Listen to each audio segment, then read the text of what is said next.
Hello there. It's Friday today, the end of the working week. For some of us, maybe it has been a good week and perhaps not so good for some others.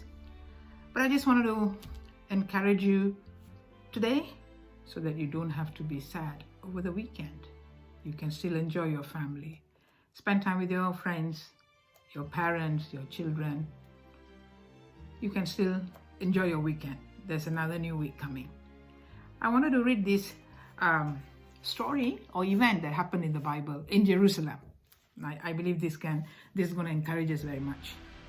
It's in the Gospel of John, chapter 5. I'm going to read verses 1 to 7. After this, there was a feast of the Jews, and Jesus went up to Jerusalem. And there is in Jerusalem by the sheep gate a pool, which is called in Hebrew Bethesda, having 5 porches. In these lay a great multitude of sick people, blind, lame, paralyzed, waiting for the moving of the water. For an angel went down at a certain time into the pool and stirred up the water.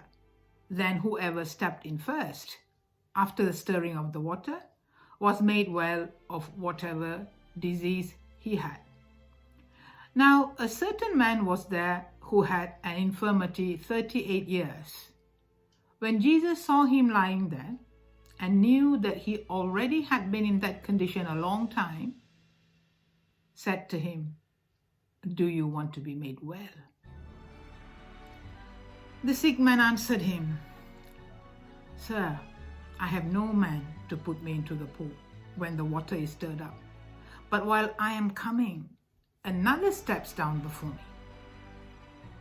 Jesus said to him, "Rise, take up your bed and walk." And immediately the man was made well, took up his bed and walked. I actually read verses 8 and 9. Do forgive me, because I think the beginning I told you verses 1 to 7, but I read till the 9th verse. If we see in this event or in this story, the Bible tells us that everyone that was there was sick. Everyone had some sort of a condition that they were dealing with. That brings me to this thought. Whoever that we are working with, or in our family, or in our society, everybody is facing something in their lives. Every one of us, we all have our own ups and downs, our own struggles. Sometimes it's what is within us, that we begin to express, and that's like thorns or sharp tongue that comes, and it's like a spear to the one that hears us talk. Or no, we ourselves can cause pain to others because we all have some sort of a problem in our lives and issues. Those people that were at Bethesda, all of them were sick, different kind of sickness, but they were all sick. And in that community was this guy. He was 38-year-old man. But you see, he was trying his best. This angel was coming at a certain time. The angel comes at a certain time. So this guy knew the certain time. And he has made it there. Some are hoping that he will be able to, get his breakthrough this time. And he tries. He says, "While I'm coming." Most of us are like that. Most of us. There may be some people who think like, well, I live, by what the state gives me, or, I'll just get something from my parents or something. But most of us are not like that. Most of us want to do something in our lives, and we want to live. We want to do something. So this guy is the same thing. He's trying to do it. He can't make it first. He can't make it to the pool. Because as I said, everybody wants to get some sort of a breakthrough. They want to succeed. It's a normal, natural desire. So this guy is at a disadvantage. So what can he do? What can you and I do in a situation where we are living in the midst of everybody who has a problem, but we need our solution, we need our breakthrough. So what do? There are times what happens is we begin to magnify our own lack of opportunities, or we can magnify the injustice in the society. We can blame others. We can blame others for the failures that we have in our lives. Or we can end up in this self-pity, as I was saying. We can end up in this self-pity. We think like, my problem is the biggest in the world. My sickness is the biggest in the world. All the others have their problems, but they are not as important as mine. They can wait. My issues, my problem must be dealt with first. That is not so pleasant of an attitude when we live in the society with people, whereby we will become very hard-hearted, we will become so selfish, self-centered, that we lose compassion for one another. We lose compassion. We cannot tolerate. We become so selfish.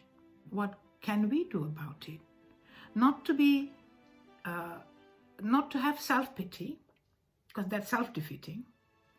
And do not focus all our problems or the reason for our problems on the others, because that's going to make us hard-hearted and so unpleasant to live with. We lose compassion for other people who have problems. What can we do? Keep trying. This guy kept going to this pool at that certain time, all the time. Whenever that certain time appeared, he was there. He was there. The lesson that I see from this is, it wasn't the angel that came to him. It wasn't the people that he thought should be helping him. They did not come to him. But one fine day,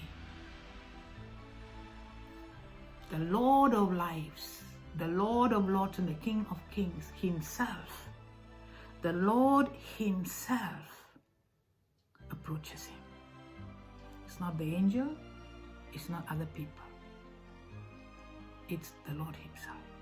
Would he have ever thought that this guy who never gets a breakthrough, opportunities come but they're taken away, opportunities come, somebody gets a promotion, opportunities come, somebody gets it, and he's always like at the shelf.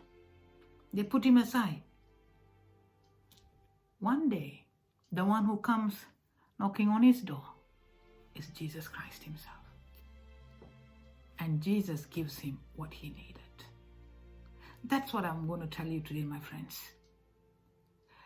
Keep trusting. Keep hanging in there. Do not feel sorry for yourself.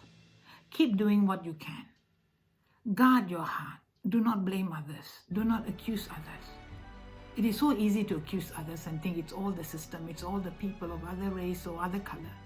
Hang in there, because you and I are called to believe in God, for we trust in God.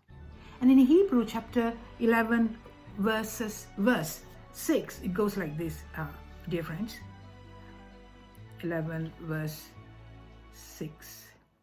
But without faith, it is impossible to please him.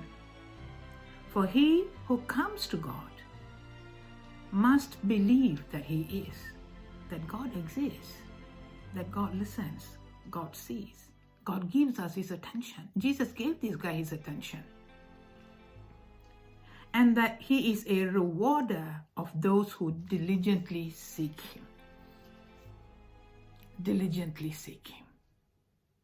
If you and I diligently seek the Lord in our daily lives, week after week, we are trying and the breakthrough has not come. We are waiting. The answer has not come. Hang in there.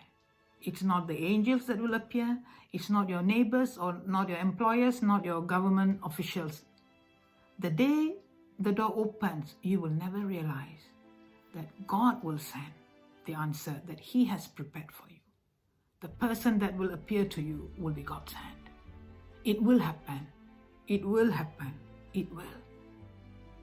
With that note, I just want to tell you, enjoy your weekend. If you feel the week has been not nice, it's a disastrous week, hold on.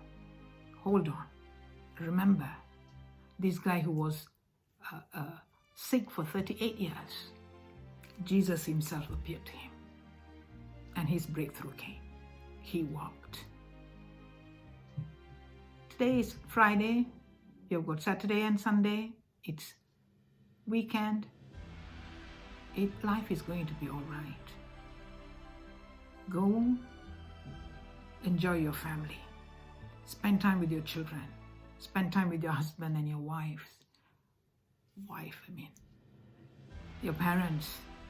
As much as it's within your means, have peace with others. Call each other.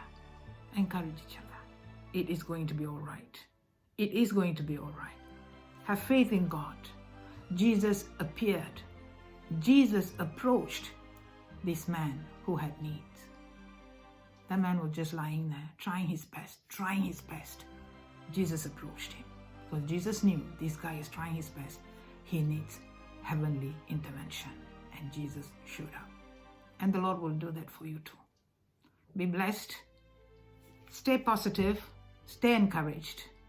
It's not over yet. Stay encouraged. Keep your eyes on Christ. I invite you to get to know Jesus Christ. Get a Bible. Read the New Testament. Read the Gospels. You will know about this person that I'm talking about, Jesus Christ. And you will see how much you are valuable in God's sight. For God so loved you that he took upon himself the form of a man and came down to earth and died on the cross for your sin and my sin, so that we can be forgiven and reconciled to God, and that we be born again and we have eternal life. Have a blessed weekend, my friend. I will see you next week. Bye.